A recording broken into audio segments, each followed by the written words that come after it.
Madame, Monsieur, bonjour. Merci d'être encore à ce rendez-vous. Le Conseil d'orientation et de supervision de l'EPI a annoncé l'affichage de la LIP, liste électorale informatisée provisoire. Ce qui fut fait même s'il y a eu de retard, suite donc, on va dire, à l'invitation de la Cour constitutionnelle qui oblige donc le COS-LEPI à se mettre en règle. Voilà, nous y sommes. Et pour en parler, nous avons invité pour vous Janvier Yarouidéou, c'est un opérateur économique, ancien député à l'Assemblée nationale, membre fondateur des Forces Courriers pour un Bénin émergent, on va dire ancien coordonnateur des CBE à l'Assemblée nationale. Merci d'avoir accepté notre invitation.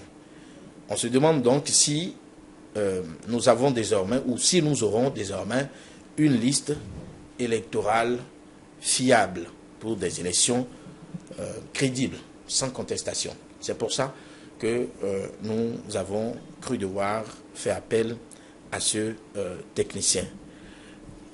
Merci une fois encore. Merci, monsieur le journaliste. Je voudrais dire bonjour à tous les auditeurs et téléspectateurs de télévision Carrefour. Vous avez été, quand on se rappelle, quand on rentre encore dans l'histoire de la LEPI, vous avez été le seul député à avoir des inquiétudes et à même voter contre. Tout à fait. Alors, qu'est-ce qui a pu bien se passer? Vous savez, le dossier LEPI, c'est un dossier assez complexe. Et à l'époque, j'avais émis plusieurs raisons qui fondaient mon non au vote de la LEPI. Effectivement, comme vous le dites, j'ai été le seul à avoir voté contre. Et les raisons étaient très simples, que je classerais en deux. Il y a les raisons politiques et les raisons techniques. Raisons politiques. Vous savez, la LEPI est un outil politique. En d'autres termes, délicat. On ne peut pas, à l'époque, au moment où les députés voulaient, disons, gérer la LEPI. J'ai dit, vous ne pouvez pas être jugé parti. La LEPI doit être gérée par des professionnels, par des techniciens en matière de liste électorale et en matière de statistiques. En d'autres termes, la LEPI doit être, disons, conçue et gérée par l'INSAE. Mais il ne revient pas à des députés qui, pour la plupart, ne connaissent rien en informatique, d'aller s'occuper de gérer un outil informatique. Mais le problème qui s'était posé, la difficulté que j'avais eue, personne ne m'avait écouté ni suivi, c'est qu'il y avait beaucoup de milliards à gérer. La preuve, vous avez vu tous ces députés qui ont couru dans les CPS, les PICOS, les PI, etc., etc. Au moment où les vrais professionnels sont là. Donc, voilà la première raison qui ont fondé mon nom. Deuxième raison, je parlais, disons, de la période de lancement. Vous ne pouvez pas, au moment où le président Yahya Boni, à la veille des élections pour un second mandat pour Yahya Boni, demander, alors qu'il avait la majorité à l'Assemblée nationale, lui demander de concevoir une liste sensible du genre. Je craignais, je ne dis pas que c'était vrai, mais j'ai dit je craignais qu'il utilise la LEPI pour se faire réélire, en d'autres termes, qui tire le drap de son côté. J'ai dit, ce n'est pas le moment de faire un truc comme ça. Faites une liste que nous pouvons maîtriser. Est-ce que ce n'est pas normal, politiquement, de tirer le drap de son côté? Oui, c'est humain. C'est humain. Donc, c'est pour ça que je disais, non, il faut éviter. On n'a qu'à faire une liste.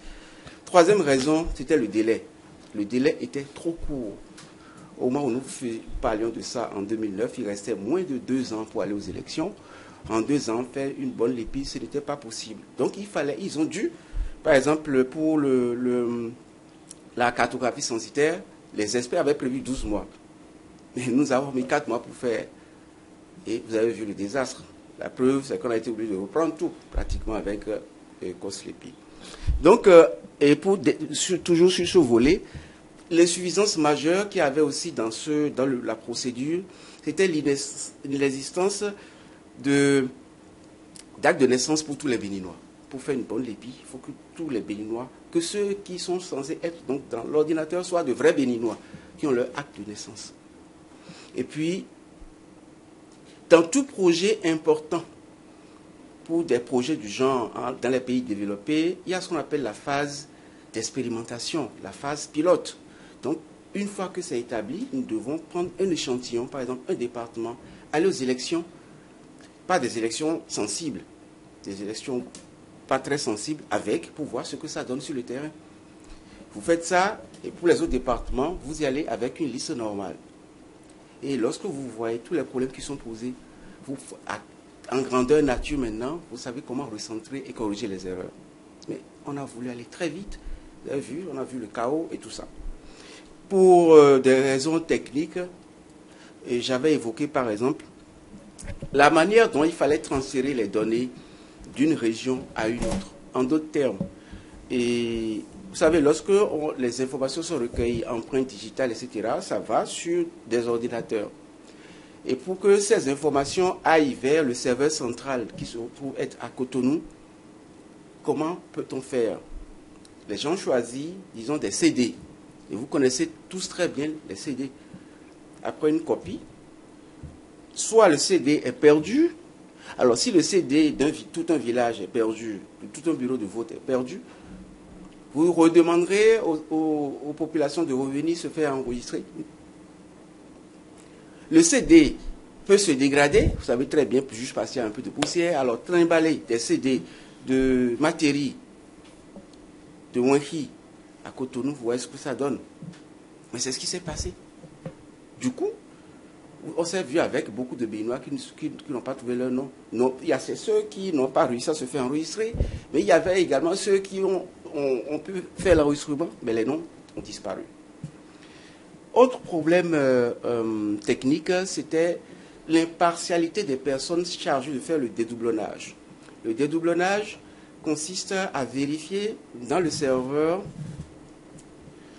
qui s'est fait enregistrer plusieurs fois.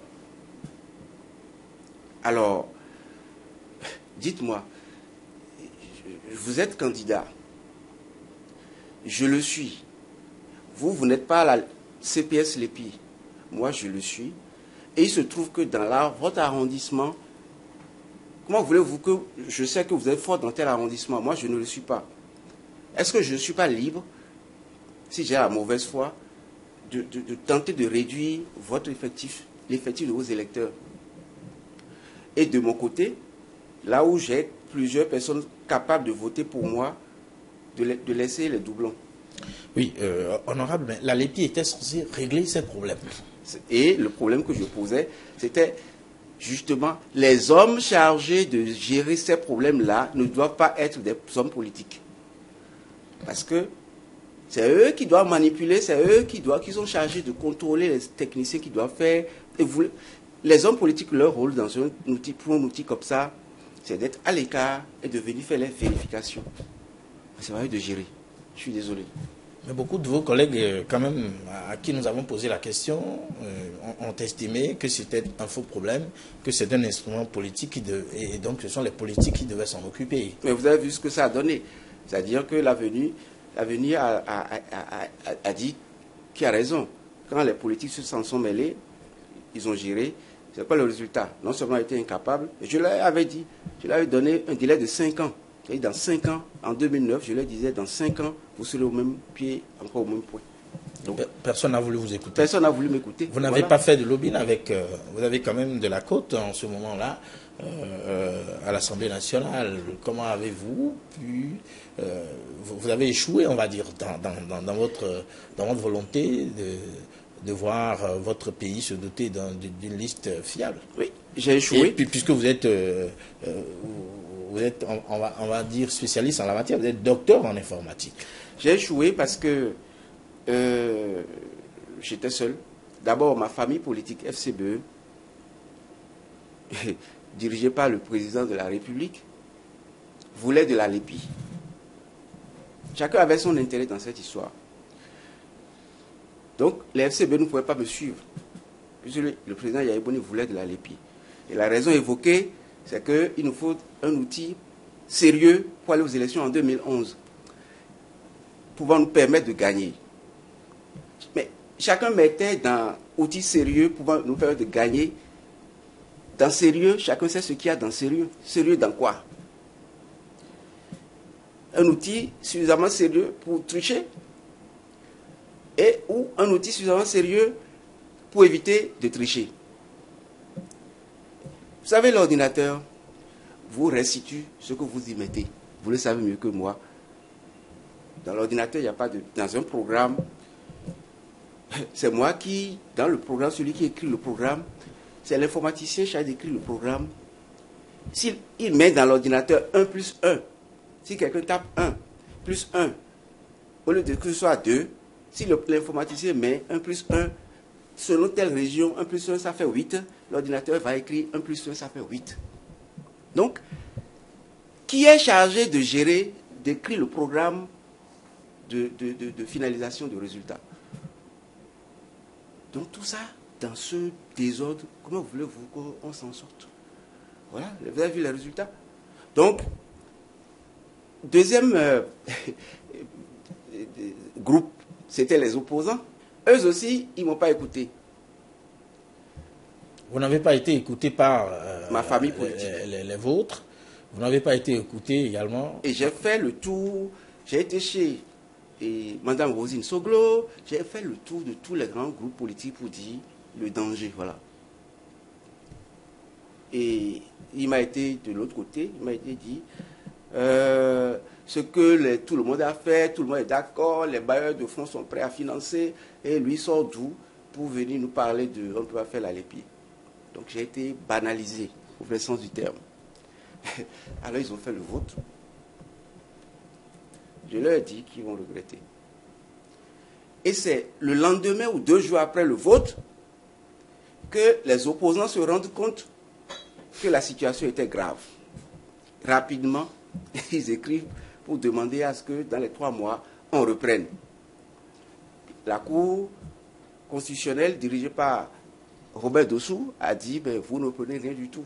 C'est voté, c'est voté. Il n'y aura pas d'élection ici sans l'EPI. Le loup était dans la bergerie. Il n'y avait plus rien à faire. Ils ont tout fait. Je crois que durant les 4 ans que j'ai passé à l'Assemblée nationale, c'est la première fois que le règlement intérieur a été fouillé et refouillé.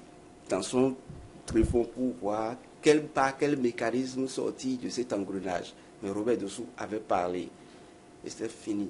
C'est là où on s'est enfermé dans cette histoire de l'EPI ou rien. Voilà. Alors, comment avez-vous donc apprécié le travail qui a été fait jusque-là, honorable Janvier Yawédéou, et de la CPS l'EPI en 2011? De toutes les façons, cette élection a servi, cette liste, pardon, a servi à élire le président de la République en 2011 et certains des députés. Est-ce que votre lutte, votre combat vous a valu une sanction? Et bien sûr, la preuve c'est que je ne suis pas à l'Assemblée, malgré mes résultats. Malgré mes résultats, je n'ai pas été nommé à l'Assemblée nationale. Nommé? Oui, je n'ai pas été nommé. Élu, non? J'ai peut-être été élu, mais je n'ai pas été nommé. Expliquez-nous un peu. Vous savez, les résultats sont là. Vous étiez candidat dans la 24e circonscription électorale. Dans la 24e, on a fini les élections. Même la presse, au vu des résultats, a annoncé Yawédéou Janvier comme élu. Vous étiez sur quelle liste? J'étais avec le parti Réveil Patriotique. Votre parti? Mon parti. Et j'ai été étonné d'apprendre après que mon nom ne figurait pas. Alors, comme ce ne sont que des élections et que... Élu mais pas nommé. Je sais que sur le terrain, j'ai été élu. Mais à la Cour constitutionnelle, mon nom n'est pas sorti. Vous voulez que j'interprète ça comment? Vous savez, tout était fait pour que Yawédéou ne soit jamais élu. Vous rappelez-vous, il n'y avait pas que le problème l'EPI. Il y avait le problème matériel agricole. C'est moi, Yawédéou Janvier, à l'époque, avec le député Saka Fikara. C'est nous qui avions demandé à envoyer Yahi Boni à la Haute Cour de justice dans le cadre du dossier. Le dossier, ils ont volé tout l'argent du peuple béninois là. ICC Service. C'est nous qui avions initié ça. C'est moi qui suis passé de maison en maison des députés pour obtenir des signatures. pour que Yaïbouni soit traduit devant la haute cour de justice. Est-ce que ce n'était pas osé honorable d'envoyer le président en exercice? Ben, il faut, on est dans un état de droit. Vous savez, vous me connaissez. Vous connaissez, c'est-à-dire en matière de sincérité par rapport à notre peuple. Vous me connaissez. Vous voulez vous différencier des politiciens et quand on dit que faire la politique, en tout cas la politique égale à absence d'éthique et de morale. La politique, ce sont les coups bas.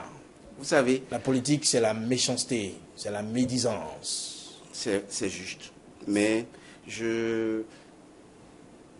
pour répondre à cette dernière question, vous savez, je fais partie des rares députés, des rares hommes politiques à quitter un parti au pouvoir. Vous savez, lorsque vous êtes au pouvoir, et tout le monde sait à quel point j'étais proche du président Yaïbouni. On ne désigne pas le premier venu pour aller diriger, par exemple, la mise en place d'un parti politique du chef de l'État. Vous avez été ancien coordonnateur. J'ai été ancien coordonnateur des forces Curie pour un Bénin émergent. C'est Yaoundé Janvier qui a été le président du comité d'organisation du parti FCBE. J'étais très proche de Yaïbouni. Et à ce titre, vous voyez tout ce que j'ai comme privilège. La facilité de parler avec le chef de l'État, la facilité si je veux démarcher, tu es proche de l'État, tu as démarché, tu veux nommer tes proches à des postes, c'est facile, etc., parce que vous êtes proche du chef de l'État. C'est dans cette position que j'ai décidé de le quitter. Lorsque vous voyez quelqu'un assis tranquillement... Vous l'avez quitté ou on vous a éjecté? Pas du tout. Je l'ai quitté. C'est moi, je l'ai quitté comment? Un jour, le président Yaïbouni m'a appelé pour dire, parce qu'il y a eu un truc à Boyko, où le député Issa Salifou disait que Yaïbouni se baladait avec un coffre-fort dans la voiture, coffre-fort à la maison, coffre-fort au boulot, etc. Vous connaissez cette vidéo. En ma présence, j'avais réagi en disant, je ne croyais pas Issa, toutefois, qui n'a pas fait l'enquête, n'a pas droit à la parole. Donc, je ferai mes enquêtes. Si ce que le député Salifou a dit est vrai, je quitterai Yaïbouni. Et je le combattrai jusque dans ses derniers retranchements. Voilà les propos que j'avais tenus. Quand le président Yaïbouni a suivi la vidéo, il m'a appelé, il m'a demandé de venir le voir. J'ai été le lendemain. Il m'a dit, mais pourquoi tu n'as pas dit que ça les ment? J'ai dit, monsieur le président, je ne peux pas dire que ça les ment. Je ne suis pas vous. Et je ne suis pas à l'exécutif, donc je ne peux pas savoir ce qui se passe. Il dit, voilà les amis que j'ai. Ils ont un pied dedans, ils ont un pied dehors. Je dis, monsieur le président, Yaoundé Janvier a les deux pieds avec vous. Et le jour où, effectivement, je constaterai que ce que nous sommes en train de faire est différent de ce que nous avons promis à nos populations, je vous certifie que Yaoundé Janvier aura les deux pieds dehors. Et ce n'est pas la rue qui va vous informer, c'est moi-même qui viendrai vous dire dans votre bureau ici, monsieur le président de la République, je ne suis plus avec vous. Et en faisant justement mes enquêtes, je découvre des choses graves. De fil en aiguille, j'ai compris qu'on volait le pays, que la corruption était érigée en système de gouvernance. Et j'ai décidé, disons... Quels sont les outils de votre enquête qui vous révèlent des choses aussi fiables et donc... Mais c'est pas... vous pourrez me poser cette question il y a 6 ans que je vous comprendrai. C'est la rue, c'est. Dossier Sensad, c'est moi. Dossier batterie agricole. Dossier ICC service. Dossier OCBN. Dossier. C'est moi. Donc, à l'époque, personne ne me croyait quand je parlais, même chez vous ici. J'étais sur votre plateau. Et puis, le journaliste ne me croyait pas. Mais aujourd'hui, la corruption est sur la place publique. L'impunité a sorti d'une impunité absolue, surtout lorsque vous êtes proche du système. Donc, je disais, un homme normal ne peut pas être assis sous un arbre fruitier, en train d'obtenir des fruits mûrs facilement, se lever, quitter cet arbre pour se décider à rester au soleil, sous le soleil. C'est mon cas. J'ai quitté Yaya Boni, j'ai quitté le système. J'ai été le premier et homme politique à dire non à Yaya Boni, à le quitter. J'ai été le premier. Si de mémoire vous en connaissez d'autres, dites-moi. J'ai été le premier à le quitter pour des raisons d'éthique et de promesses non tenues. Parce que pour être chef d'État, on promet des choses. Mais malgré tout ça, le chef de l'État a été réélu une seule fois. Il a été réélu en 2011, KO. Il a été réélu. Il a été réélu dans quelles conditions? Et toutes ces machines mises en place pour empêcher les uns les autres de repartir à l'Assemblée. Son élection au premier tour est quand même révélatrice. C'est que le peuple, c'est parce que vous dites que le peuple dit, le peuple sait que le président ou le peuple a témoigné les efforts du chef de l'État en renouvelant sa confiance au chef de l'État honorable. Tout à fait. Une fois que Yaya Boni a été élu, proclamé, il a fait tout ce qu'il a fait. Et dans votre nom, dans votre nom et dans votre volonté de quitter le chef de l'État, vous n'avez pas été rappelé? Est-ce que on ne vous a pas dit certaines choses pour que vous reveniez, ou vous êtes resté campé, vous avez campé sur votre position? Dans la vie, même si vous êtes un homme politique, il y a ce qu'on appelle l'éthique. Et l'éthique existe en politique. Dans les pays développés, si vous vous rappelez même des faits récents, même sous le président Hollande, à un moment donné, des ministres ont dit c'est pas bon. Ils ont été éjectés, mais ils ont eu le courage de dire c'est pas bon. Il faut pouvoir dire quand c'est pas bon, même si c'est votre camp politique. Dites à votre chef. Beaucoup pensent que c'est sur la place publique que Yaya Janvier a eu à faire déverser des choses, pas du tout. Lorsque, en votre sein, vous êtes membre d'un groupe politique, il y a un problème, ça se lave en famille. Mais lorsque la famille refuse de vous écouter, vous voulez que on se taise complètement et aller à la dérive. Imaginez un instant que je sois resté auprès de Yaya Boni et que Yaya Janvier, qui a écrit Les vraies couleurs du caméléon, qui a écrit Crypto le dictateur, qui a critiqué le système Mathieu Kérékou pendant 10 ans, se retrouve dans un système aussi corrompu, avec des scandales à l'appel au quotidien, portant sur des milliards et des milliards, on n'en compte plus. Vous voyez à quel point mon image aurait pris un coup. Ce n'est pas pour des raisons matérielles ou des questions d'intérêt immédiat qu'il faut s'avilir. Ce n'est pas bien. Il faut que nous apprenions à avoir un peu d'éthique en politique. Honorable, comment appréciez-vous, nous allons y revenir certainement, comment appréciez-vous la reprise ou la correction de cette LEPI, la CPS d'alors dirigée par Bako Arifali? Cette LEPI a été reprise avec le COS LEPI, et voilà, nous en sommes actuellement à l'affichage selon le nouveau code électoral. Comment avez-vous apprécié les débats qui ont eu lieu juste après vos dénonciations, juste après votre nom? On a beaucoup attendu. Résultat, les élections communales et municipales ont été reportées sine die. Voilà là où nous en sommes. Alors, comment avez-vous suivi ça et quelles sont vos appréciations? Vous savez, si on devrait partir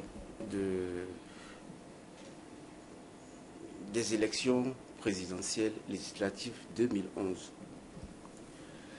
c'est en ce moment que, juste au lendemain, c'est-à-dire quelques jours après les résultats, première décision, l'homme qui a dirigé la CPS LEPI se retrouve ministre.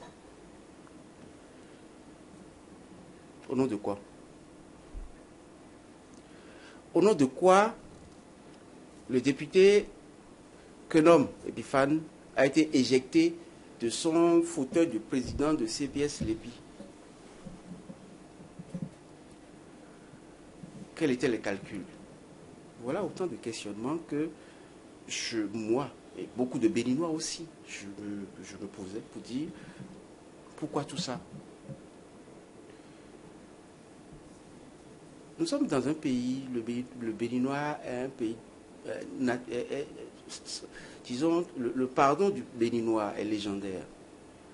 Sinon, rien que la nomination de Arifari Bako pouvait créer des remous dans notre pays. Parce que chacun était libre en ce moment, disons, d'interpréter cela comme il veut. Il est resté au gouvernement jusqu'à aujourd'hui, malgré les turbulences. Pourquoi? Il fait bien. C'est le meilleur, visiblement, c'est le meilleur ministre des Affaires étrangères que le Bénin ait connu depuis 1960. Il est là encore. Il doit pouvoir nous dire des choses. Ensuite, il faudrait que on se pose la question, mais pourquoi? Et là, moi, je me pose des questions sérieuses. Je ne suis pas régionaliste, vous le savez bien. La preuve, j'ai voté pour Yaye Boni en laissant Adrien Mbedi qui est du Sud.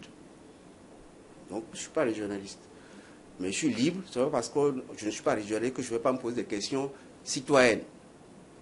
Au nom de quoi? On éjecte Epiphane Kenom de cette position de CPS Lépi pour prendre Arifari Bako, qui est originaire du Septentrion. Et on s'arrange pour que le remplaçant de Arifari Bako, Saka Lafia, soit encore du Septentrion. C'est des questions qu'il faut se poser.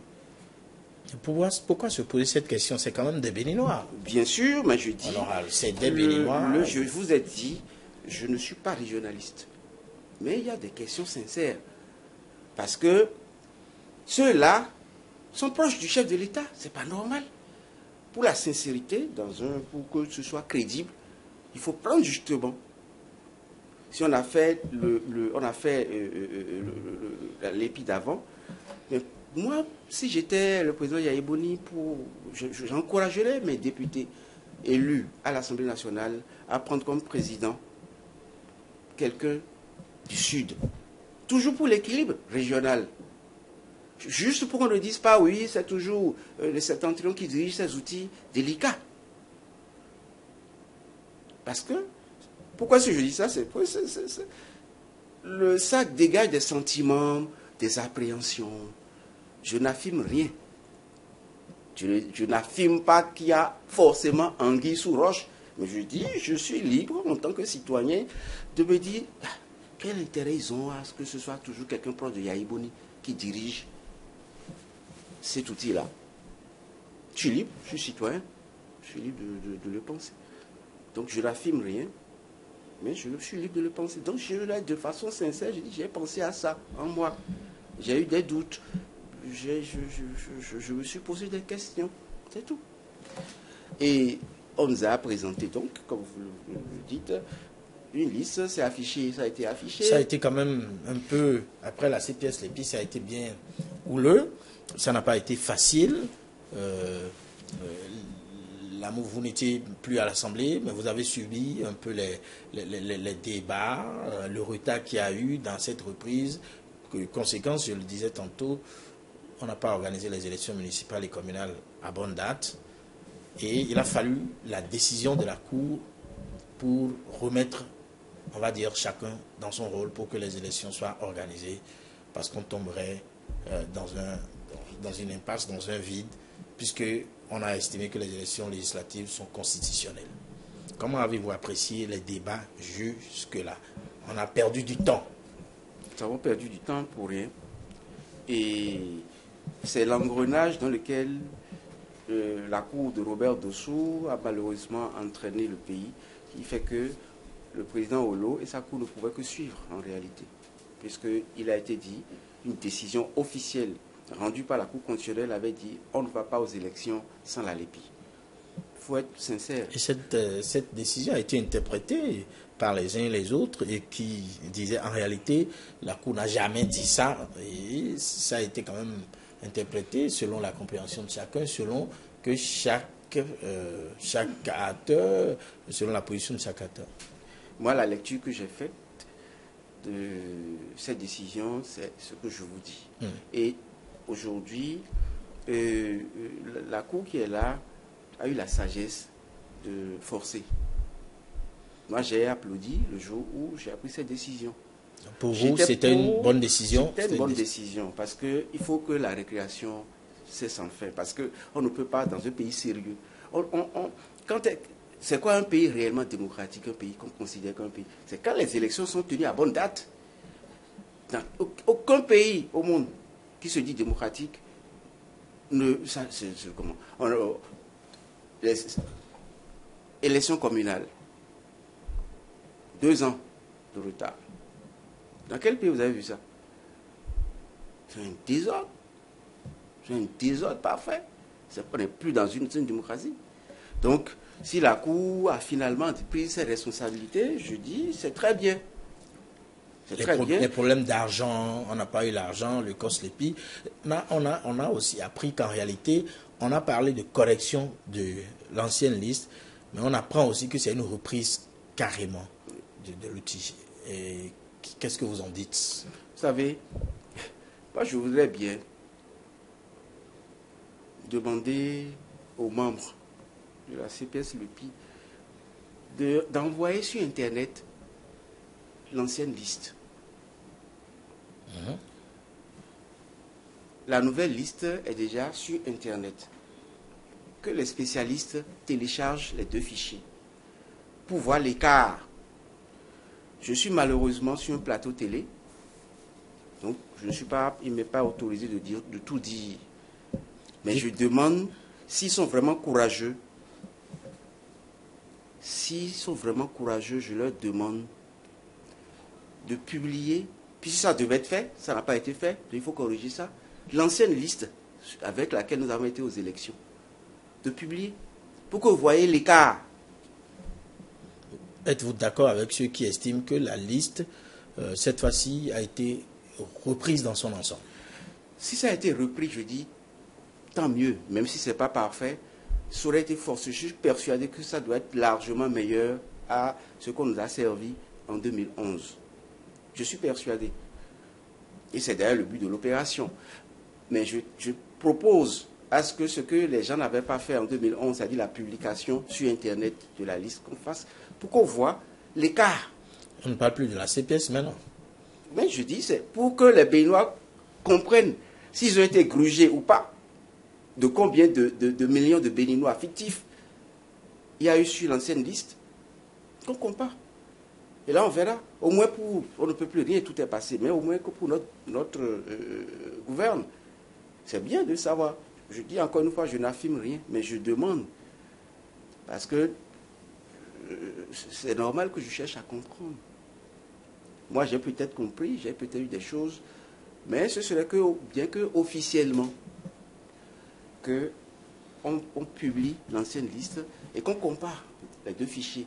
C'est notre droit, c'est même le droit des hommes politiques d'exiger l'ancienne liste. Même si tout est tard aujourd'hui, c'est quand même bien de le savoir pour que demain, l'histoire ne bégaye pas. Voilà. Alors, on a aussi entendu beaucoup d'hommes politiques, de vos collègues en son temps, dire que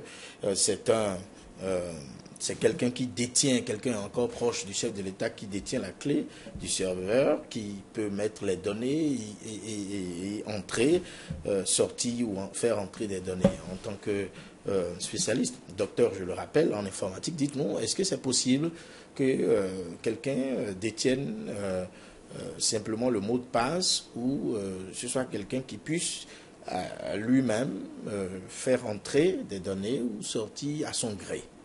Est-ce que c'est possible? Bien sûr que c'est possible. Puisque il y a un camp qui l'a dit et il y a le camp proche du président à qui nous avons posé la question et qui estime que rien n'en est. Alors dites-nous honnêtement comment ça peut se passer, comment ça peut s'expliquer. Un serveur, c'est exactement pour les téléspectateurs, les auditeurs qui ont des comptes sur Google, sur Facebook et autres. C'est exactement un serveur, c'est ça. C'est-à-dire c'est un ordinateur central, mais vous ne pouvez accéder à cet ordinateur qu'en tapant un code qu'on appelle une clé. Donc une clé, ce n'est pas une clé physique, c'est un mot de passe. il faut entrer pour accéder à ça. Vous êtes sur le serveur. Le logiciel qui vous permet de faire des entrées-sorties également vous pose des questions pour s'assurer que vous êtes bien autorisé à entrer des données. Donc ce que l'opposition avait critiqué à l'époque, c'était que les personnes qui détenaient ces clés-là, ou ces mots de passe, étaient d'un camp donné, qui ne rassurait pas. Et que, de ce fait, on pouvait taper des noms fictifs à l'extérieur et les intégrer au serveur. Et l'ordinateur, pour prendre même 1 million de noms, c'est exactement 5 minutes. Récupérer 1 million de noms et rajouter sur le serveur, c'est 5 minutes. Donc, ceux-là, ils avaient leur raison. Je ne suis pas témoin, donc je ne peux pas affirmer. Mais le problème avait été posé en son temps. Mais quand vous le dites, les dés sont déjà jetés, on a eu le droit au chaos, bon, enfin, ou mauvais, bon, on a géré. À l'étape actuelle du processus, les listes sont actuellement affichées. On a appelé ça l'EIP. Elle deviendra certainement liste électorale permanente informatisée après le délai prévu donc par la loi. Est-ce que vous pensez qu'avec cette liste, nous allons avoir des élections bientôt, d'abord législatives, après communales? Peut-être que cette liste, sûrement, sera revue pour les élections de 2016. Est-ce que ça rassure? Comment appréciez-vous le travail fait donc par le COSLEPI, dirigé par Chaka Lafia? Vous savez, je ne voudrais pas me prononcer sur la qualité du travail effectué. Parce que vous avez appris, comme moi, les députés s'étaient soulevés pour poser un certain nombre de problèmes. Je crois que c'était Chabisika et Epiphane Kenob, sur la gestion, sur ci, sur ça. Vous avez suivi. Vous avez également appris par Jeune Afrique d'il y a 3 semaines que la France aurait mis la main sur des transferts frauduleux de 2 personnalités proches de CPS Lépi. Ou COSLEPI. Pardon, COSLEPI.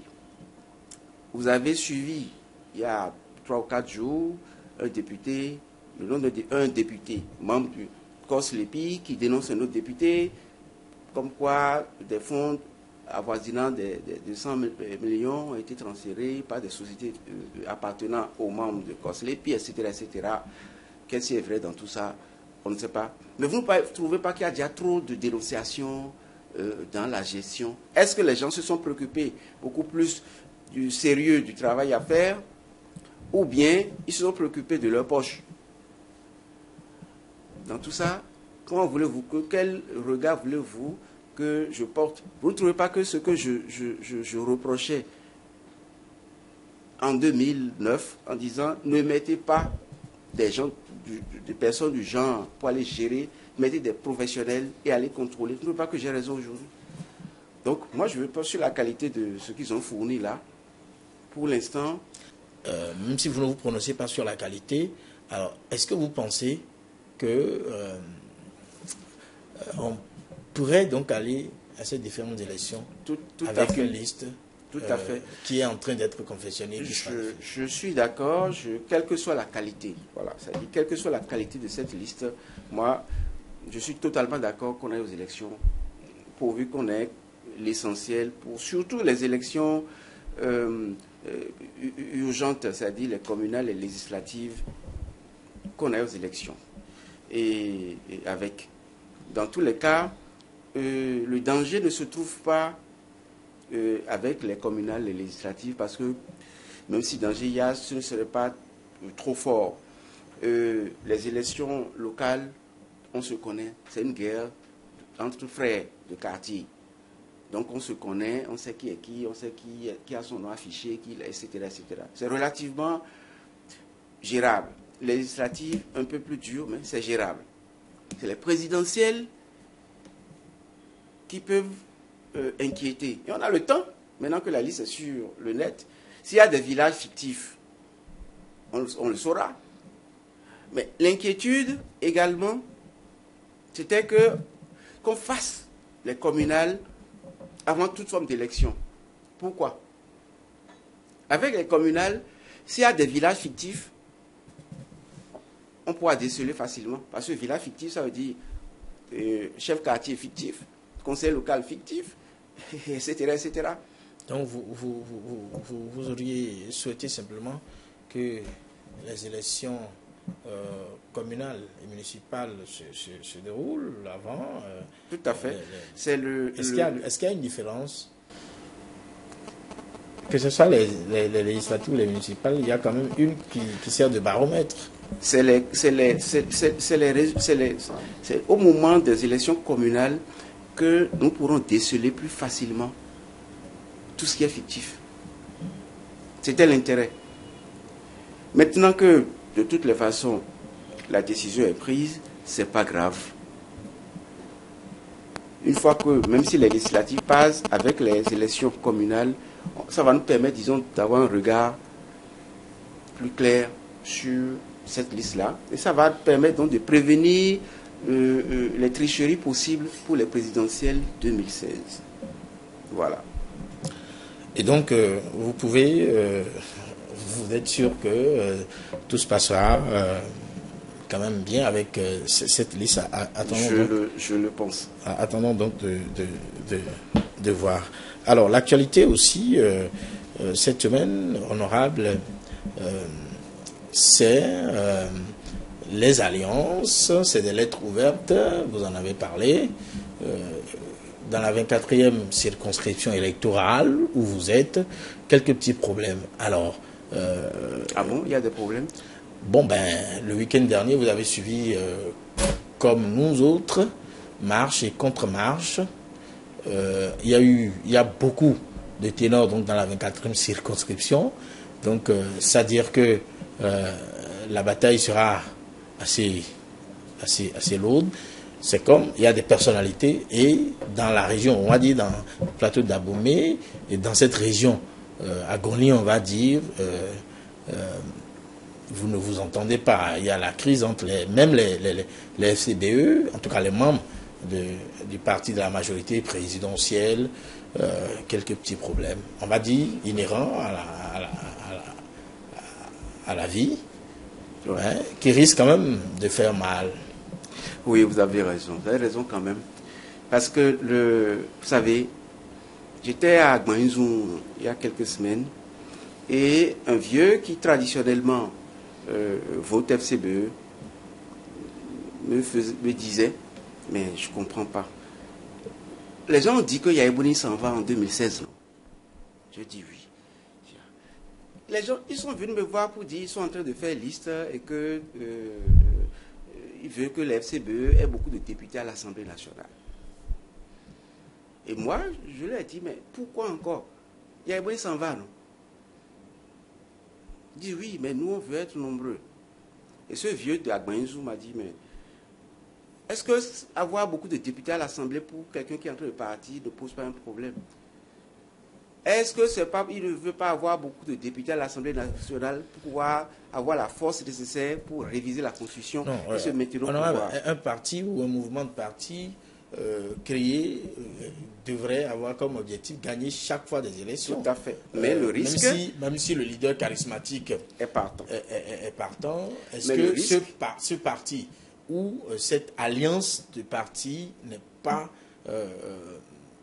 fondée à se maintenir et à continuer à gérer les affaires? Voulez-vous que dès que le leader s'en va, que le parti disparaisse? Je suis en train de vous dire le sentiment des populations. Le sentiment des populations, c'est le fait qu'on ait déjà mis dans leur tête que Yahibouni veut réviser la Constitution. Et jusqu'à aujourd'hui, Yahibouni n'a pas retiré son projet de révision de la Constitution. Ce projet de loi, il n'a pas retiré. C'est encore à l'Assemblée. Est-ce que ce ne sont pas des arguments? Non, Est-ce que ce ne sont pas des arguments que les détracteurs, on va dire, ce ne sont pas des arguments pour amener les populations à ne pas... Monsieur le journaliste, oui. Yahi Boni, à ne pas voter pour... Le président Yahi Boni, je suis désolé, pour rassurer les populations, il aurait pu faire ce petit pas-là. Cette démarche qui consiste à dire, après toutes les marches sur marches que l'opposition a eu à faire, les craintes du peuple béninois, le président Yahi Boni devait retirer son projet de révision de la Constitution. Ça devait déjà retirer. S'il avait fait, il n'y aurait plus de crainte. Donc, voilà ce que dit la population. C'est-à-dire, si je vote pour FCBE ou parti allié FCBE, c'est que je suis en train de vouloir aider Yahi Boni à ne pas s'en aller. Donc, du coup, c'est là où je vais en venir répondre à votre question. Les FCBE sont très fragilisés en ce moment sur le terrain. Et moi, ce que j'ai suivi la semaine passée où disons des FCBE, donc des gens du même camp, sont en train de faire marche et contre-marche, etc., etc., moi je pense qu'ils sont dans l'erreur. Parce que même ensemble, ils ont des problèmes. Alors divisés, ils en auront davantage. Et il y en a qui ont tellement peur des élections qu'ils veulent maintenant faire appel à Vodun Désiré pour intégrer FCBE et utiliser l'image de martyr de Vodounou pour se faire un peu de santé. C'est vous dire à quel point, comment vous qui avez emprisonné quelqu'un, malmené le type, aujourd'hui vous voulez que Vodounou vienne vers FCBE pour pouvoir s'en sortir. Si vous étiez fort et sûr de vous-même, vous ne ferez pas appel à des gens opposants pour venir vers FCBE. Donc, mais je pense que Vodounou ne commettra pas cette erreur parce que aller vers FCBE, pour lui, à mon avis, c'est sauter sur un bateau qui est en train de couler. Au moment où les gens les plus habiles, les FCBE les plus habiles, sont en train de créer des alliances autres que FCBE, vous avez suivi ce qui se passe. Vous-même, vous serez prêt? Vous serez en train de tendre la main à Vodounou, nous avons appris. Vous savez, Vodounou est un opposant. Et mon rêve, c'est que Vodounou reparte à l'Assemblée. Si, entre opposants, on se tient la main, il n'y a aucun crime. Vous demeurez opposant? Je le suis. Et je resterai opposant au système Yahi Boni qui a détruit mon pays. Je resterai opposant à un tel système jusqu'au départ de Yahi Boni. Vous exagérez, non, honorable, en demandant à un président en exercice qui, nous voyons comment le président court, comment il se bat pour la prospérité au Bénin. Comment pouvez-vous affirmer, honorable, nous ne sommes pas d'accord avec vous, que celui qui a détruit notre pays?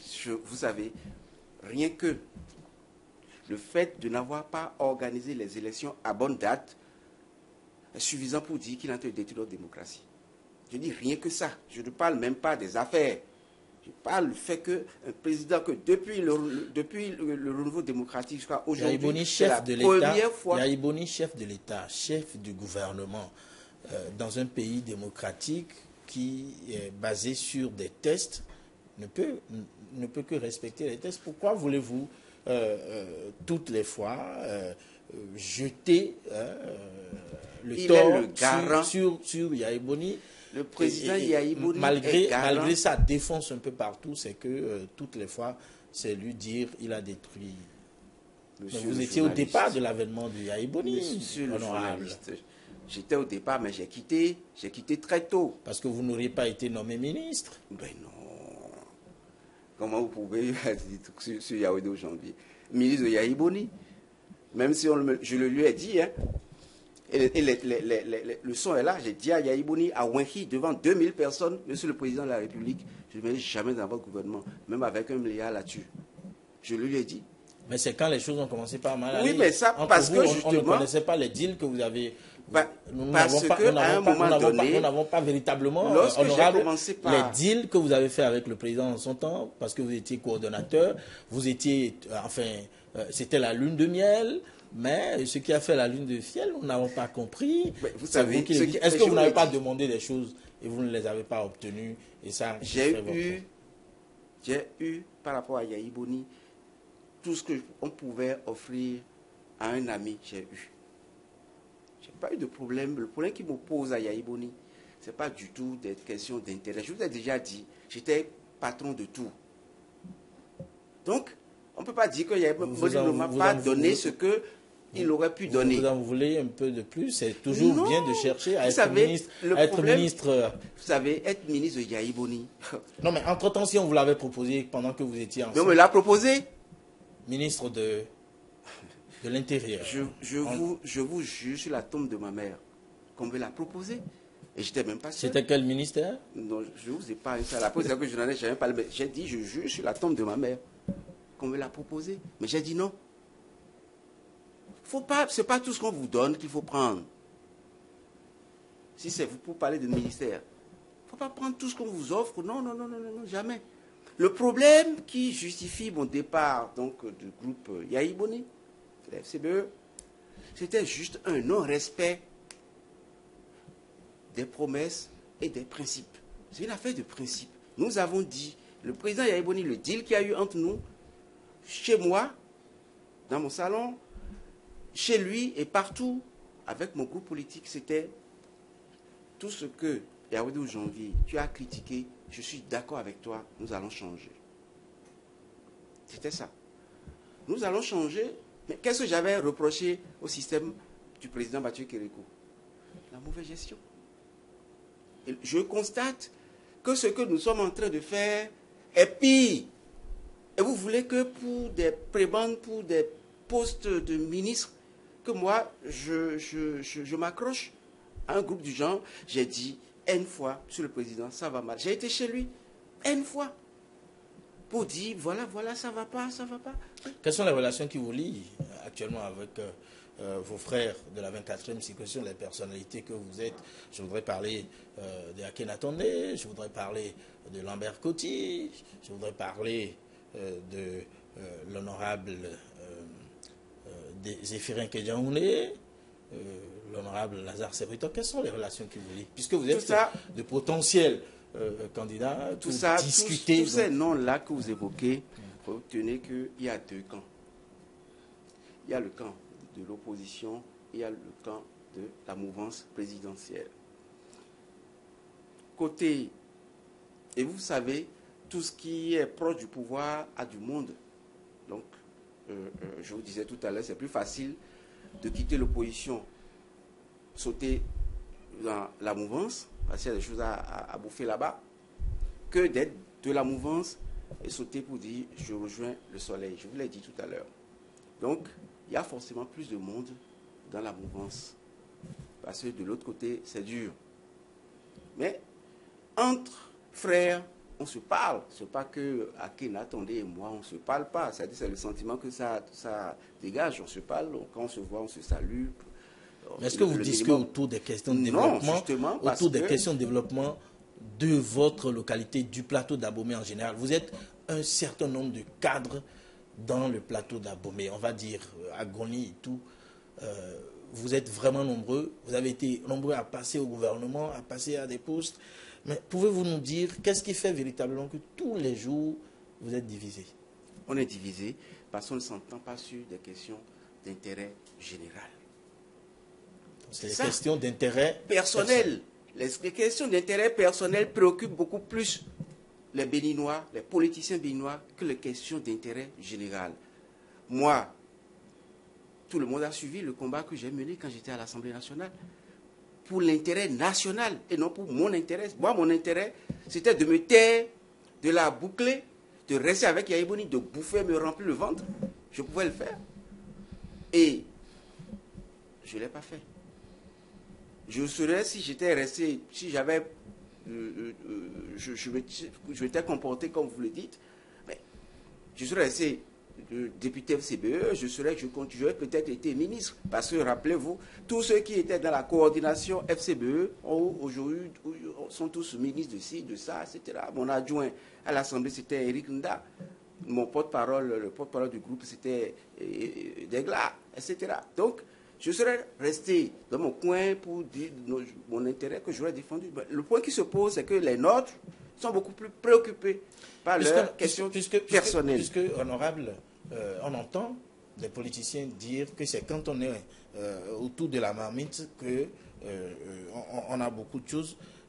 Pourquoi vous n'êtes pas resté pour quand même tirer le maxi des projets de développement, puisque vous aviez l'occasion de négocier, d'avoir pour que à Goni, combien de personnes avez-vous fait? Est-ce que vous n'aviez pas la possibilité d'obtenir ces avantages? Je vais vous répondre.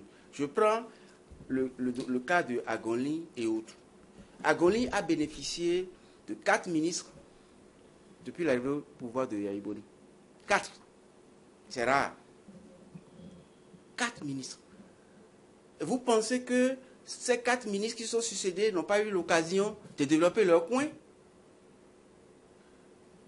C'est pour ça que je dis que les gens sont beaucoup plus préoccupés par leur vente qu'autre chose. 4 ministres pour une région.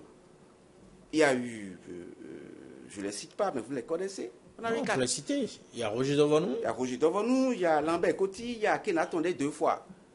Dites-moi, à Gonli, c'est le zoo. Qu'est-ce qui a été fait?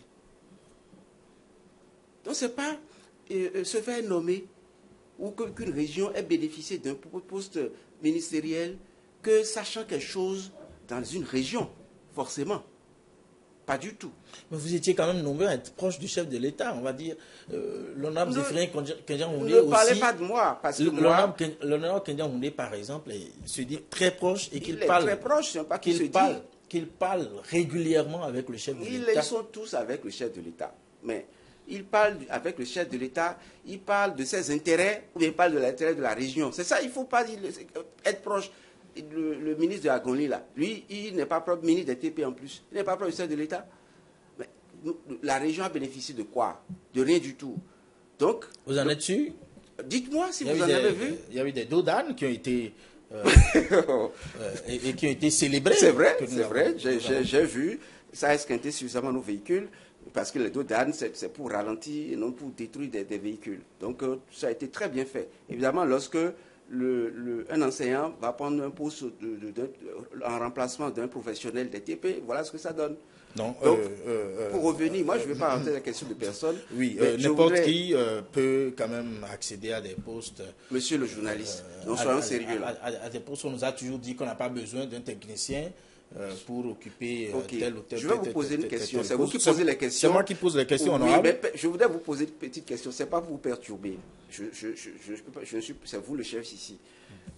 Donc, mais juste c'est moi le patron. C'est vous le patron. Permettez-moi de. Vous êtes ministre des TP. Moi, chef service des ouvrages neufs. Je viens vous voir. On doit construire quelque chose dans un bas-fond. Et je vous dis voilà. Quelle question pourrez-vous me poser? Répondez à la question. Rien du tout. Vous ne pouvez aucune question. C'est moi le professionnel qui vient parler. Mais si vous étiez un professionnel, en 30 secondes, vous pouvez me demander, mais si c'est dans un bas-fond, est-ce que vous respectez l'épaisseur de ci, l'épaisseur de ça, tel dosage de ci, de ça? Mais si vous tenez à être un bon ministre alors que vous n'êtes pas du domaine, vous serez obligé d'abord d'aller chercher à comprendre le sujet avant de pouvoir répondre. Donc, est-ce que les cadres, il y a des ministères, je vais finir.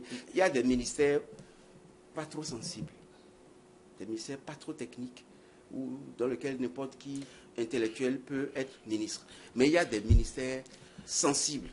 Mais technique. Lambert Koti est passé par là. Est-ce qu'il y a eu une différence entre ce que Kenatonde a fait et le problème, est-ce que quand vous vous voyez en tant que cadre, quand vous voyez, est-ce que vous ne faites pas la honte des populations, finalement, quand il y a ces guéguerres?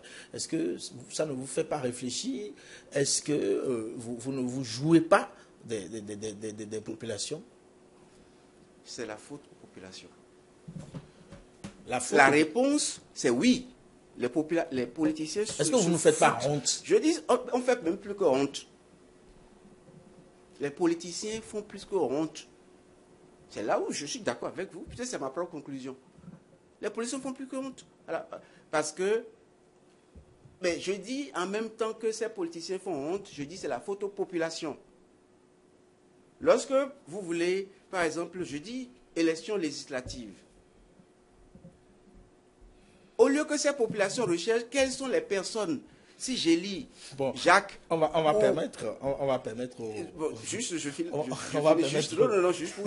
Honorable. Juste, entre trois candidats, quel est le candidat qui peut défendre mon intérêt? On va permettre qu'on fasse le tour donc à la régie pour que les auditeurs ou téléspectateurs puissent contribuer à cette émission tout en posant ou des questions ou en contribuant à ce débat. 20 auditeurs ou téléspectateurs en ligne, bonjour.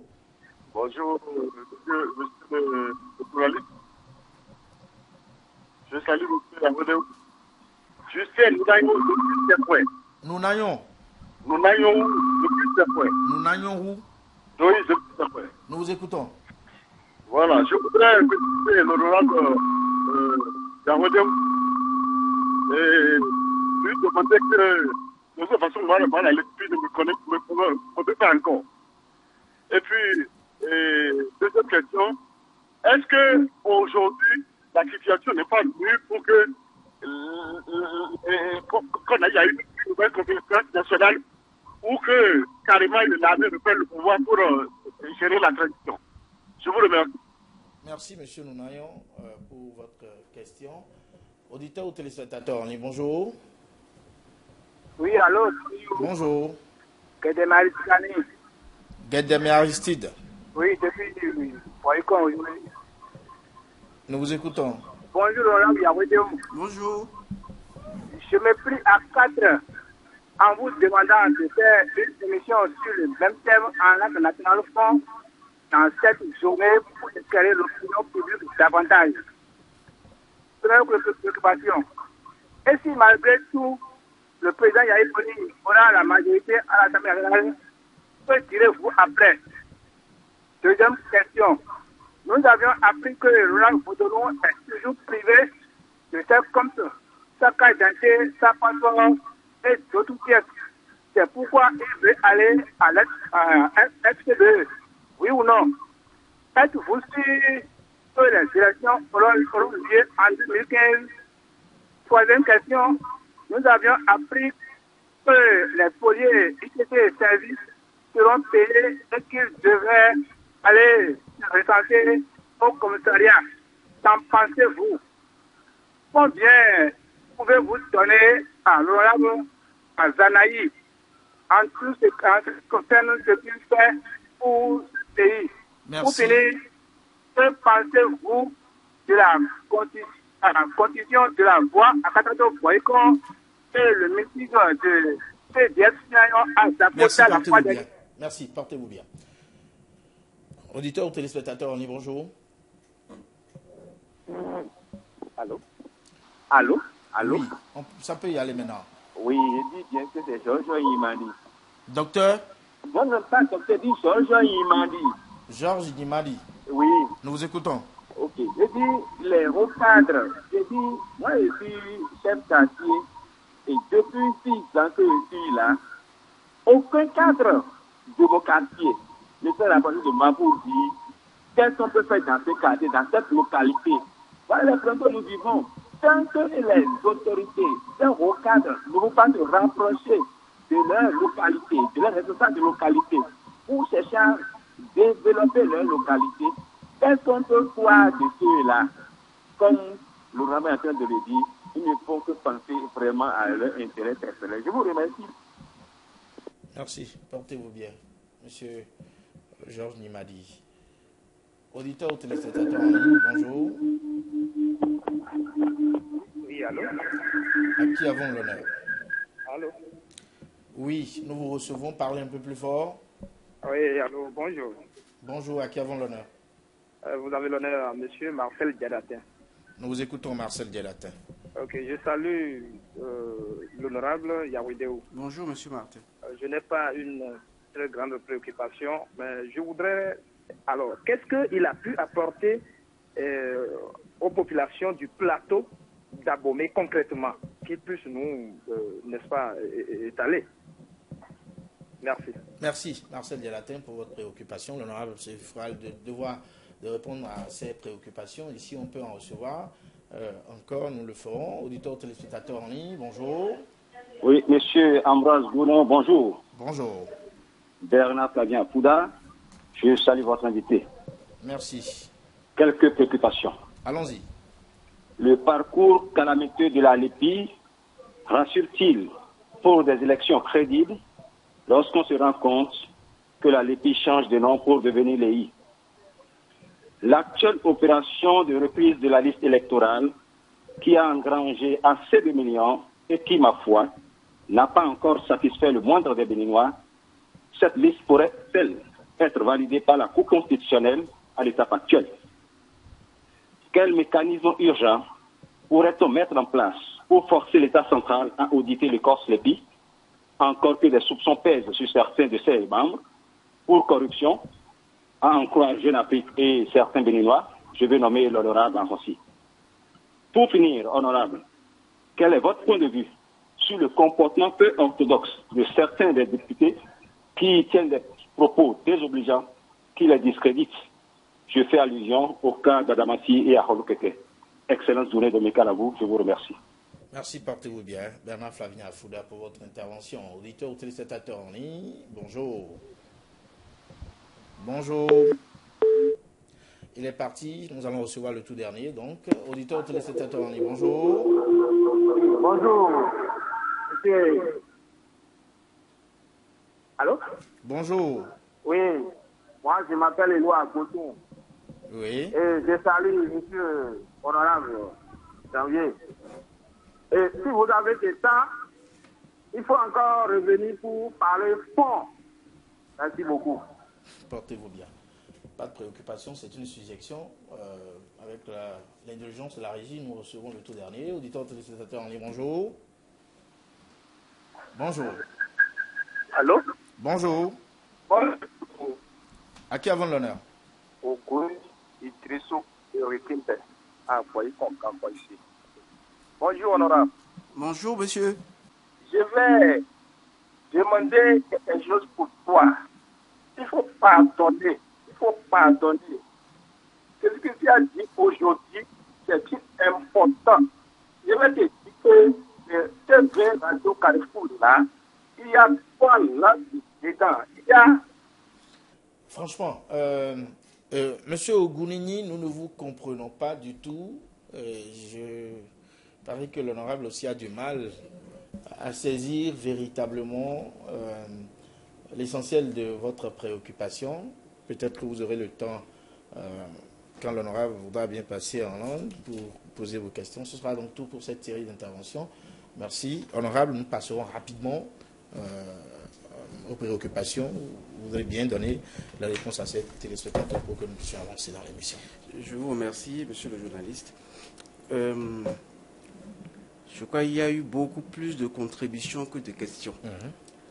Et monsieur Nounayou, depuis ses frères, a dit si la situation n'est pas mûre, pour faire appel à une nouvelle conférence nationale. Je crois que l'idée d'une conférence nationale fait peur, puisque c'est au travers de cette conférence nationale que le président Mathieu Kérékou était parti. Donc du coup, chaque fois qu'il y a eu des velléités de proposer une conférence nationale souveraine, le système en place n'a pas encouragé. Ça veut dire que ça fait peut-être peur. Mais cela pourra se faire en début de mandat d'un nouveau président, pour véritablement voir dans quelle mesure penser les plaies. Parce que le président qui va, disons, gérer le système après Yahi, il a du pain sur la planche. Il va falloir payer un prix. Donc ça mérite que les Béninois se remettent ensemble pour réanalyser la situation, pour repartir d'un bon pied. Donc l'idée d'une conférence nationale, c'est une très bonne proposition de M. Nounayou. Depuis c'est quoi? Le Bénin n'est pas en crise comme en 89. Non, mais on n'est pas en crise, mais la situation est catastrophique. On ne va pas revenir sur ce débat. La situation est bien catastrophique. Lorsque vous avez une jeunesse sans emploi depuis 10 ans, pourtant des efforts ont été faits. Oui, mais nous avons eu, un peu comme on cultive le coton à la télé, comme disait l'autre, on a trouvé des emplois aux jeunes à la télé. Voyez-vous le nombre de jeunes. Comment appréciez-vous les efforts de FNPEJ, microcrédit? C'est quand même des choses à mettre à l'actif du chef de l'État. Vous pouvez me doiter aux Béninois. Le nombre de jeunes bénéficiants de FNPEJ ont réussi un projet. Tout est fait dans la précipitation, dans l'impréparation. Résultat, l'échec. On a dit les jeunes dans les champs. Vous avez vu combien de jeunes dans un champ réussi dans ce pays? C'est-à-dire, aujourd'hui, nous ne pouvons pas, si on doit rentrer, disons, dans les échecs répétés dans tous les secteurs possibles du système Yaïbouni, nous n'allons pas finir cette émission aujourd'hui. Donc, l'idée de conférence nationale, oui. Il faut pouvoir faire le point du désastre et voir de quelle manière rebondir avec la croissance réelle, pas la croissance sur papier et à la télé. Ensuite, M. Guédébé Aristide se posait la question de savoir si ce n'est pas parce que Laurent Vaudonou voulait récupérer, disons, ce dont il est privé, qu'il veut aller vers FCBE. Mais l'honorable n'a pas dit ça. Il n'a jamais dit ça. Mais le bruit court, comme quoi il veut aller à FCBE. Mais je pense que mon ami Vaudon Désiré est suffisamment intelligent pour ne pas se ridiculiser à ce point. J'espère qu'il ne n'y pense pas. Parce que si Yaïbouni, parce que si cela se faisait ainsi, ce serait une confirmation comme quoi nous sommes dans un état de dictature.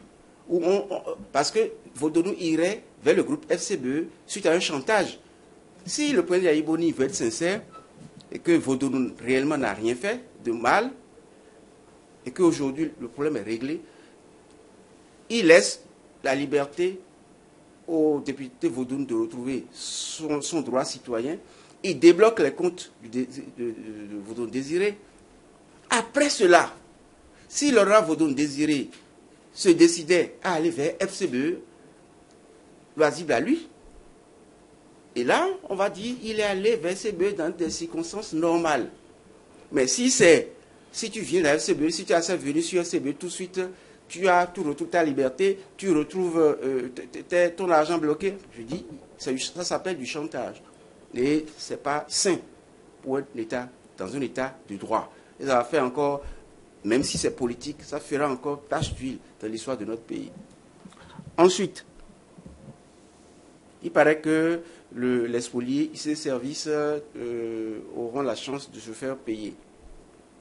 C'est tout le mal que je souhaite au peuple béninois qui a perdu officiellement près de 155 milliards disparus dans les mailles du désordre.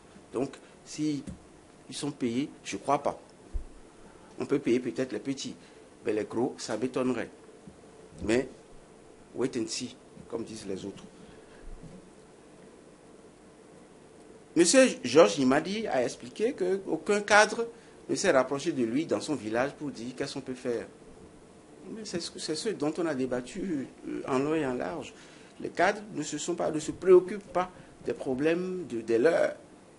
Ils se préoccupent en venant par exemple au village, même lorsque vous voyez en quittant, même s'il n'y a pas de véhicule sur la voie, c'est avec gyrophare sur le toit du véhicule qu'on circule pour montrer que le ministre passe, au lieu de se préoccuper des problèmes sérieux. Donc, tout ça, c'est un problème. Monsieur Marcel Djenotin a dit qu'il est mécontent de moi. Et il demande ce que concrètement, moi, j'en veux Yahweh ou que je critique les autres. Qu'est-ce que j'ai apporté au plateau d'Abomey? Je pense qu'il a raison. Je n'ai rien apporté sur le plan matériel au plateau d'Abomey. Je ne pouvais pas le faire parce que je ne suis pas à l'exécutif. Je voudrais rappeler à M. Djenotin Marcel, Djedaté Marcel, que c'est celui qui a l'exécutif, c'est-à-dire parce que celui qui est un député ne peut rien apporter à la population, à part, disons, des dons à titre individuel. Ce que je n'ai pas manqué de faire, vous voyez, j'ai construit des salles de classe à titre personnel, pas en tant qu'autorité, des salles de classe, des hangars aux populations, des dons de lits et dans les hôpitaux, il y en a à Ngoumé, aux hôpitaux à Sanli, etc., etc. Donc, je fais ce que je fais, ce que je peux. Vous avez refusé d'aller au gouvernement pour pouvoir le faire. Mais vous avez refusé d'aller au gouvernement pour pouvoir le faire. Est-ce que vous n'allez pas quand même trouver le mérite de ceux qui ont accepté d'aller au gouvernement alors que vous avez refusé? Je ne peux pas aller au gouvernement dans des conditions qui ne me permettent pas d'agir. Lorsque, voyez-vous du temps du président Soglo, pour ceux qui ont un certain âge, si les populations, bonne mémoire, lorsqu'on veut faire quelque chose dans une région, c'est le ministre qui vient, le président ne vient pas. C'est le ministre en charge qui vient. Mais aujourd'hui, vous constatez que même pour offrir 10 pullovers à Tchoumi, c'est Yaïbone même qui vient donner. Donc, le ministre n'a pas la facilité d'agir non plus. Et j'insiste en disant, donc, je n'ai pas la possibilité, je n'ai occupé aucun poste dans ma vie pouvant me permettre, disons, d'agir en utilisant les moyens de l'État. Donc, je ne peux rien faire directement en tant qu'autorité. Maintenant, qu'est-ce que j'ai fait aux populations, je dis aux pauvres, aux sans-voix? Vous avez dû constater, durant tout mon séjour à l'Assemblée nationale, mon combat. Vous avez vu que même ici à Boycon, j'ai eu à le faire, des panneaux géants avec le roi Béanzin qui avait la Constitution sous le bras, oui, et une fillette qui pleurait pour dire « touche pas ma Constitution ». Ce que j'ai apporté à mes frères, ce n'est pas des routes, mais j'ai apporté ce qu'il faut pour qu'ils vivent mieux. Donc mon combat pour la bonne gouvernance, mon combat pour que Yaïbou ne révise pas la Constitution, mon combat pour tout ce que vous savez. Donc j'ai essayé de faire Honorable, on va y aller rapidement. Vous avez fini? Oui, je crois que j'ai fini avec les questions. Avec les questions. Alors, comment voyez-vous le paysage politique, les alliances qui se font un peu partout, les déchirements de frères, ceux qui hier étaient de pires ennemis, aujourd'hui doivent faire des alliances, sincèrement pour des intérêts un peu partout dans le pays. Ça bouge beaucoup. Ce sont des intérêts pour des élections législatives, communales, et puis après, chacun se repositionne aujourd'hui. Vous avez vu dans le rang des SCBE, des gens se disent des choses, il y a des dossiers qu'on veut sortir, Belamansi, l'honorable Belamansi en a parlé, l'honorable Arolou Keke, des problèmes avec deux amis, l'honorable Belamansi et l'honorable Saleh. Vous voyez également, vous entendez déjà beaucoup de choses. Le président de l'Assemblée nationale que vous avez connu quand vous étiez aussi, n'est plus en odeur de sainteté, beaucoup de choses. Alors, quel regard portez-vous? Est-ce que c'est parce que la période s'y prête, 2016 est là, et chacun doit se repositionner. Êtes-vous candidat? Plusieurs questions à la fois. Rapidement. Vous savez, concernant les alliances, je dis c'est normal, c'est la période. Il y a une période pour chaque chose, et je crois que après dans 4 mois, 5 mois, nous allons assister à une recomposition totale de la classe politique. Évidemment, c'est pour que chacun se tente de se repositionner et continuer d'exister. Solliciter encore une fois le suffrage des populations des pauvres pour aller là-bas. C'est systématique. C'est la période. Lorsque ça se fait, ça se défait comme ça. Pour ce qui concerne, vous allez constater que les élections législatives vont nous réserver de grandes surprises. Parce que malheureusement, les grandes alliances se cassent. Les alliances connues, genre UN, ça se casse. Tout est divisé. Donc, si je prends le cas du 23e, 24e, voyez ce que ça va donner. Où la Secrétaire doit y aller seul, Vodounou ailleurs, Kendian Houndé peut-être ailleurs, etc., etc., au sein de l'UN. Au sein de FCBE, il y a aussi beaucoup de tendances. Kendian n'est pas membre de l'UN. Oui, mais je parle de Zobodomé. Donc Zobodomé, vous allez commencer avec Zobodomé, va être déchiré. Au sein il y a aussi plusieurs tendances où chacun cherche ce projet comme tête de liste pour se donner plus de chances. C'est tout ça qui explique, disons, cette forme. Mais en général, l'éthique veut que ce soit dans la même famille politique que ces genres d'alliance se fassent. Maintenant, dernière question, vous avez dit, est-ce que le janvier Yaoundé va aux élections présidentielles? La réponse c'est oui, puisque le rêve des citoyens... Vous avez été candidat aussi? J'ai été candidat une fois déjà, de façon 2006, sérieuse. Non? Et à l'époque, vous comprenez bien que je n'avais pas été candidat pour être président de la République. Vous avez eu un score minable, non? Pas du tout. J'ai été 10e sur 25 candidats. C'est honorable? C'est honorable Attendez, c'est ce que j'allais dire. J'ai été candidat face à qui? Aux grandes machines. À l'époque, c'était les Hungbedi, c'était les Amoussou, c'était les Soglo super puissants, c'était le... Donc, aujourd'hui, Yaoundé Janvier fait partie des candidats les plus prisés. Parce que les Béninois ont compris qu'il faut absolument observer une rupture avec ceux qui se disent après, nous c'est nous. Donc, tous ceux qui ont géré le pays avec Yahya Boni, qui ont fait les gouvernements successifs de Yahya Boni, etc., ils sont comptables des misères des populations et les populations s'apprêtent à ne pas voter pour des gens du genre. Donc, en dehors de ceux-là, quelles sont les nouvelles têtes? Je tiens à remercier Télévision Carrefour de m'avoir invité. Je crois que le peu que j'ai dit, je ne pourrais pas tout dire, le peu que j'ai dit a peut-être apporté un peu de lumière et d'éclaircissement auprès de nos téléspectateurs et de nos auditeurs. Donc je ne manque pas de répondre aux appels lorsqu'on me sollicite.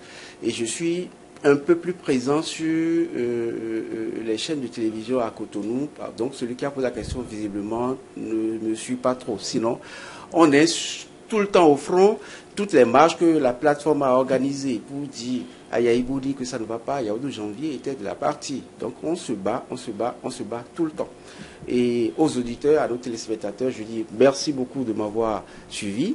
Et je demande aux populations de ne pas se décourager, même si les hommes politiques ne font pas grand-chose pour être à la hauteur. Je pense qu'avec le temps, ça va s'améliorer. Merci à tous. Bonne année à tous mes frères et sœurs. Merci, honorable Janvier Yaoundé. Vous avez répondu donc à nos questions. Plusieurs de ces questions, nous avons cherché à voir avec vous quel LEPI pour des élections crédibles. Vous avez donné votre avis. Vous êtes entré dans l'histoire de cette LEPI. Vous étiez le seul à prévoir ou à prévenir le danger. Malheureusement, vous n'aurez pas été écouté.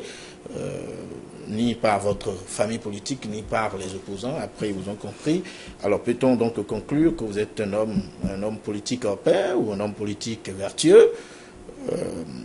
À ceux qui vous ont suivi de déduire et de tirer les conclusions. De toutes les façons, merci, honorable, d'avoir accepté d'éclairer la lanterne des populations. Pour notre part, ici à Radio et Télévision Carrefour, nous ferons l'effort d'informer les populations en temps réel. Merci à chacun et à tous. Nous allons nous retrouver dimanche prochain. D'ici là, portez-vous bien et excellente suite des programmes sur Radio et Télévision Carrefour. Le meilleur reste à venir. Au revoir.